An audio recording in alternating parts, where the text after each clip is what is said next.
So I want to introduce how to create the rig, and I'm just going to use a sample of the vertebral column. So let's show polygons. There's my T10, T11, T12, L1, 2, 3.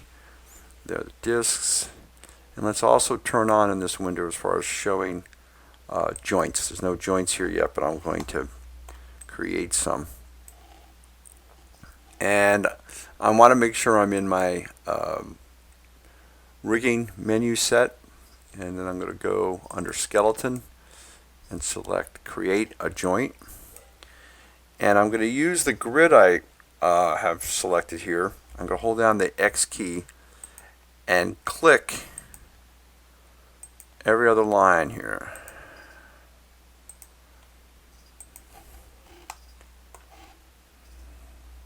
So the X key is snapping the joint to the intersection of the grid there.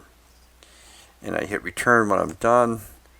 And now I'm going to hold the X key, and when I move it, it should snap it there.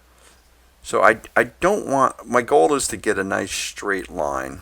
I don't want the joints in the center of the vertebra in the x-axis, or in the anterior to posterior axis. I want it towards the posterior portion of the body of the vertebra. I don't need my root joint to be quite so far away, so I'm going to raise it up. So notice when I click any joint, there's a hierarchy here. So whatever joint I click, right, the joints above it are controlled by that joint. That's what I mean by the hierarchy. And therefore they move when that joint above them in the hierarchy moves. And if we look over here in the outliner, and I hold the shift key down, so this is that hierarchy. This is the joint I'm on now. So this joint, which is right now 4, is controlling 5, 6, and 7 as well as itself. So that's what we mean by a hierarchy, and that's going to be an important concept later when we create the full rig, understanding basically who's in charge, what the hierarchy is. Okay, so that's my rig. Now I'm going to just name this starting joint. You notice it's not on any vertebra. That lets me move this whole rig system. I'm going to name this root. That will let me move the entire rig system without moving any of the vertebra. And then just to make it easy for me to keep track, I'm going to select these top 3 joints, and in this window here I'm going to change the name to thorax, and it's going to name those thorax 1, 2, 3, and I'll do the same thing for the lumbar.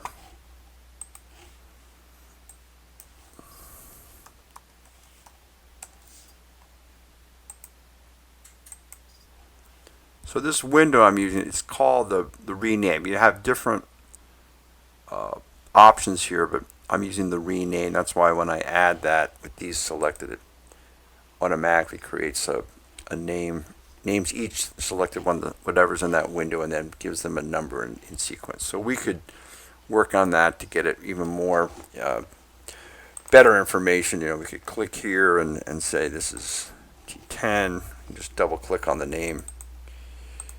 And this is T11 and T12, and we could do the same thing up here then. Lumbar 1, lumbar 2, lumbar 3. That works out because that's the right order for them.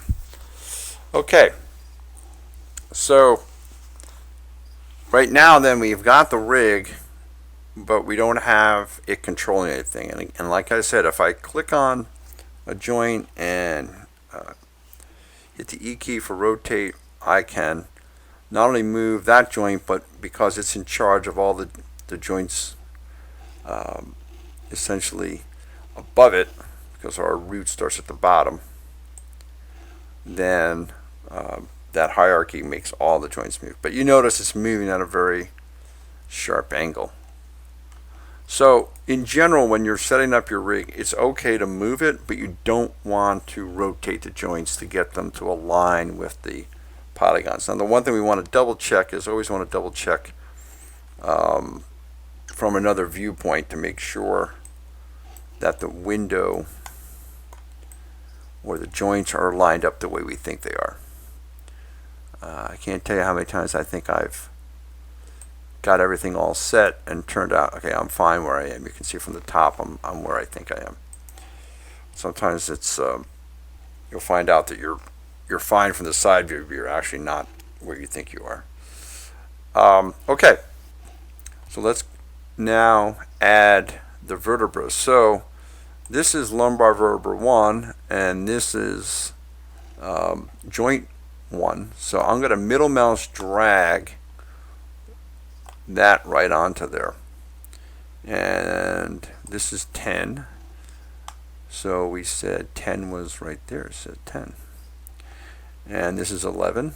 And we named that one 11.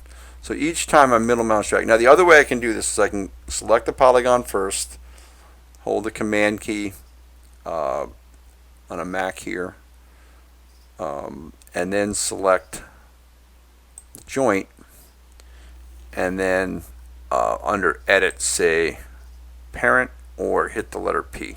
Okay, so it does the same thing as middle mouse dragging. Okay, and looks like I may have put this in the wrong, oh no, that's right, I'm sorry. Alright, so then where's my lumbar? Okay, here's 3 and here's 2. Okay, so I've got now why did we parent them? We could have, another way of doing this is to select the joint and the surface, and then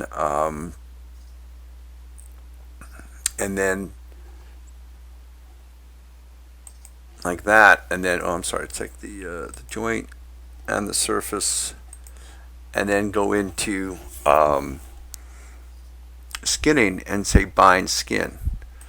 The problem with that is it's going to, if we go with the default settings, it's going to actually distort or change the shape of the bone when the joint moves, and we don't want it to. We want the bone, all the vertices in the bone, to be uniformly controlled by the joint. In this case, the bone isn't supposed to bend or squash, so we will use this system. So now, like I said, no matter which one I pick, the other joints below that one, whoops, didn't pick a joint there, will then be under control of all those. Okay, so that's how we set up the rig, the joint rig for the vertebral column.